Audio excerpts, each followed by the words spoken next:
For more than 50 years, Lourdes has been the place to receive a quality, values-centered education.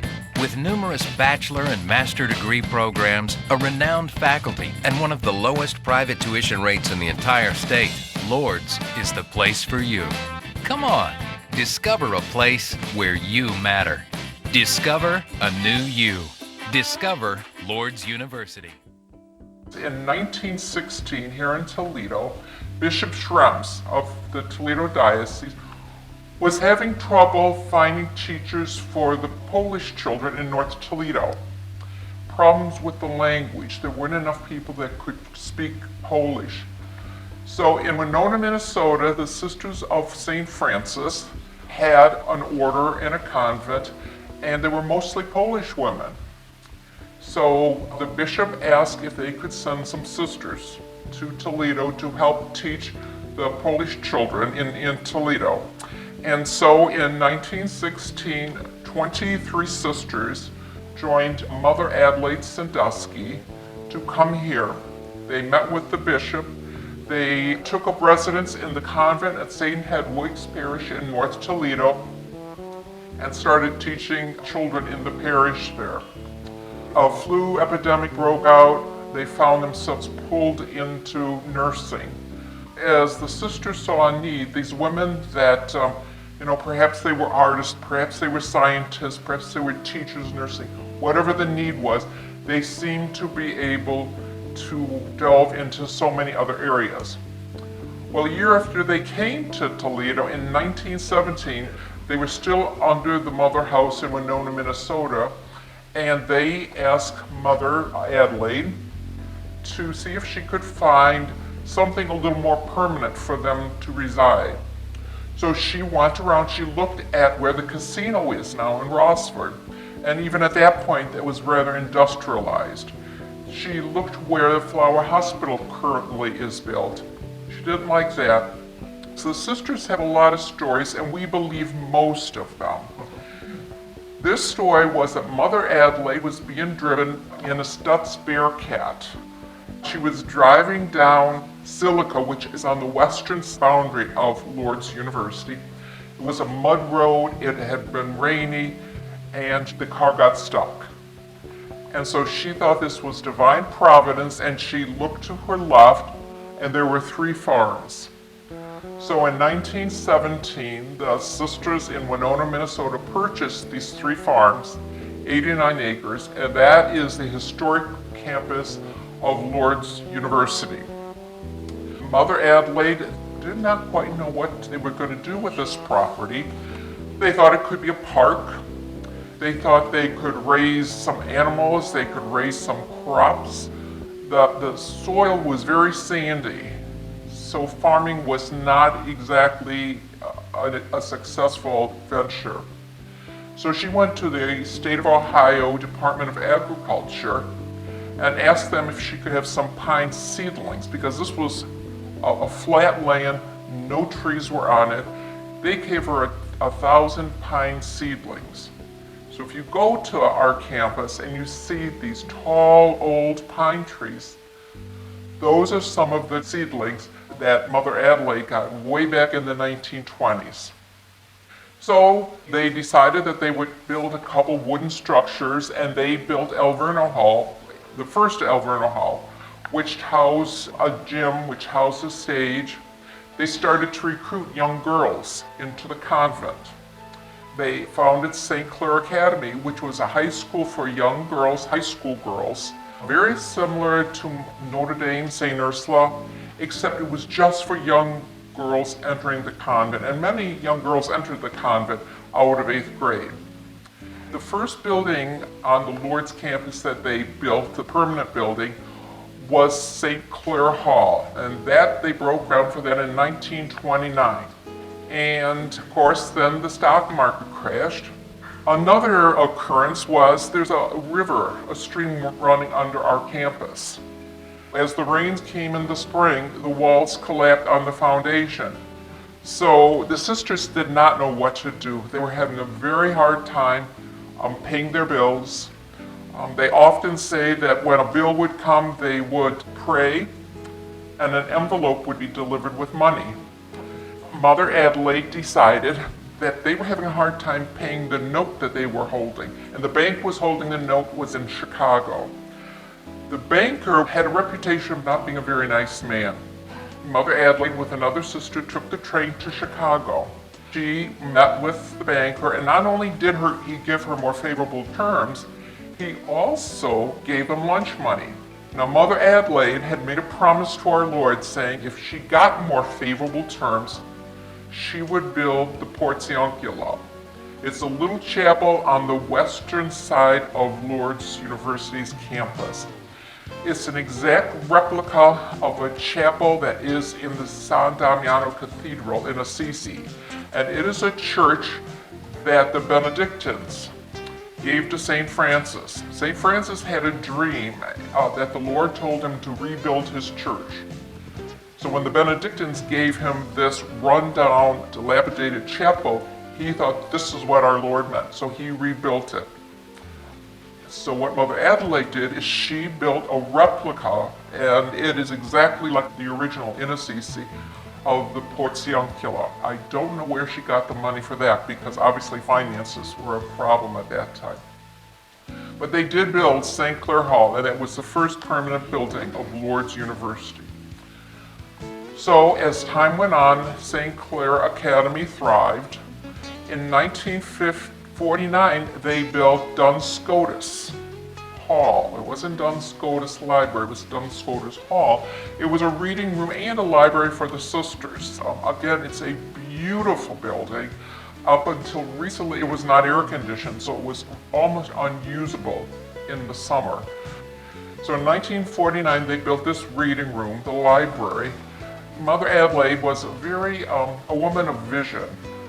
And so she wanted to take these young girls that went to St. Clare Academy High School and wanted them to continue their education here on campus.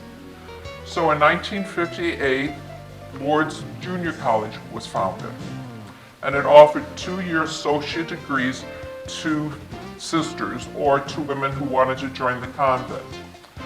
Mother Adelaide didn't want to found a 4-year baccalaureate institution because she wanted the sisters to go out into the community. And much like St. Francis did not go up to his tower or the mountain to pray and stay there. He went out among the people. And that's what the Franciscans are known for, is being among the people. 2-year community college, a high school for young girls, Mary Mance. Many of you, if you are from the Toledo area originally, know of Mary Mance College. It was founded by the St. Ursuline sisters. It was on Collingwood Boulevard across from Scott High School. When it closed, the young women really didn't have any place to go. So in 1969, Lourdes Junior College was open to lay women, which was a big move. It was about that time that St. Clare Academy was also closing. They were finding that even in the 60s, the numbers were kind of dwindling in terms of the number of young girls that were coming into the convent out of high school. So St. Clare Academy closed, and Lourdes Junior College was open for lay women in 1969. In 1975, men were invited to join, and you can imagine what that was. There was a lot of conversation about men joining Lourdes Community College, but there was a lot of renovation that had to take place. So back in 1979, to convert to a co-ed institution was a big, big decision for the sisters. It wasn't until 1982 that Lourdes became a 4-year degree granting institution, granting baccalaureate degrees in some of the arts and sciences, nursing, education. These were the fields that the sisters knew so well because they came from teaching, they came from nursing. And so as those programs grew, Lourdes grew, but it was still a quiet gem in the community, a hidden gem. The population of Lourdes were all adult students, what we call non-traditional students. They did not come right out of high school. There were no residence halls, there were no athletics, and there were no student clubs, student government. There weren't any of those kind of activities because all of the adults that were coming, they were popping in at night, driving up to their building, which was, by then we had just two buildings. We had Mother Adelaide Hall that was constructed in the late 60s, and construction was ended in 1965.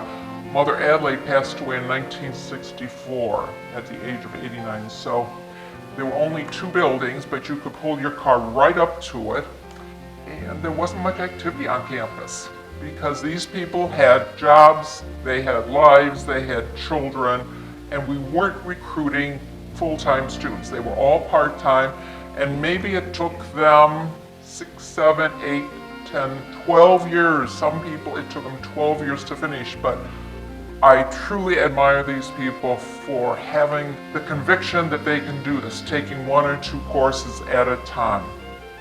Well, it's very different now. In the 50s and 60s, there were probably 500 or 600 members of the Sisters of St. Francis in Sylvania, Ohio. There are about 160 now. As the number of sisters were dwindling, the administration and the staff and faculty of Lourdes College then was mostly sisters and converting over to lay people. So the sisters were in the majority of the administration until the year 2000. Some of you may know Sister Anne Frances Klimkowski. She became president and was president for 17 years, ending her tenure in that position in 2000. At that point, the sisters made another big decision, and they brought in a lay president, Dr. George Matthews. At that time, Lourdes was still the hidden gem. People didn't know about it. If the Blade was running an article on higher education, they never thought to call Lourdes. People in Sylvania frequently did not know about Lourdes College. The 3 years that George was there, it really brought Lourdes out to the community. So with Dr. George Matthews, we really grew the presence of Lourdes in the community, encouraging people to sit on boards, encouraging people to visit. Also at this time, we were adding graduate programs. And our first graduate program was a Master's in Organizational Leadership. We also have additional master's programs. We have 4 colleges now. One is Arts and Sciences, Business and Human Services, Education, and Nursing. We also have a graduate school. So going back, we were developing master's programs in early 2000. Then we got another new president in 2003, and that was Dr. Robert Helmer. He had been at Lourdes University, he was on the faculty, he had a couple other positions, but he became president in 2003. He was a wonderful individual. He really brought a lot of things to Lourdes. For several years, we had been increasing tuition a lot. And so we decided that with enrollment decreasing, the deficit increasing, that we needed to do something about it. So what we did was we decreased our tuition by 41%, but just for full-time students. 95% of our students were part-time, but with the increase to that 5%, and our enrollment just shot up. And it was a wonderful way to start bringing in young people. This Lourdes is still a place for non-traditional students. It is still a place for adult students, people going back to school. But now we have kids, and now it's a little more difficult to find a parking spot. Our enrollment has gone from about 1,100 back in 2003 to about 2,500, which is a remarkable growth. In Europe, many times colleges are what we call high schools. So just to get more of a clarification of what Lourdes is, we changed our name to university. And also, if you notice, some of the community colleges are dropping community. So Owens Community College frequently refers to themselves as Owens College. So we wanted to make sure people knew that we are a full-fledged university. So we were adding in 2005, 2006, 2007 athletics, adding residential. We bought the property, Wickford Woods. If any of you know where that apartment complex is, it is behind Sylvan Square, which is the strip mall at the corner of Brent and McCord. Everyone at Lourdes can get a tutor in any subject for no charge. And that is, if anything is the heart and soul of Lourdes, that's it. We then built a dining hall, 3 meals a day, 7 days a week. It is open to the public, and the food is fabulous. Now, sports, we have men's and women's volleyball, men's and women's basketball, men's and women's golf, men's and women's lacrosse. We're going to add soccer. We have baseball, we have softball, we have cheer and dance. And in the short time that we have been in athletics, our men's basketball team has gone to national championships 3 times. Now, we're in NAIA, we're not in NCAA, and we're not in March Madness in the Final Four, unfortunately. But what a tribute to these young people. Our women's volleyball is going to national championships. Our cheer and dance went to national championships. Our women's lacrosse are going to national championships. So we have wonderful coaches that are recruiting young people that are students first. We have students that have 4.0s. We have a lot of students that have 2.0s. But if they're willing to work, we're willing to support them through the Academic Support Center. We have over 20% of our students are minorities. Over 60% are first-generation college students. We are changing not only students' lives, but changing lives for generations.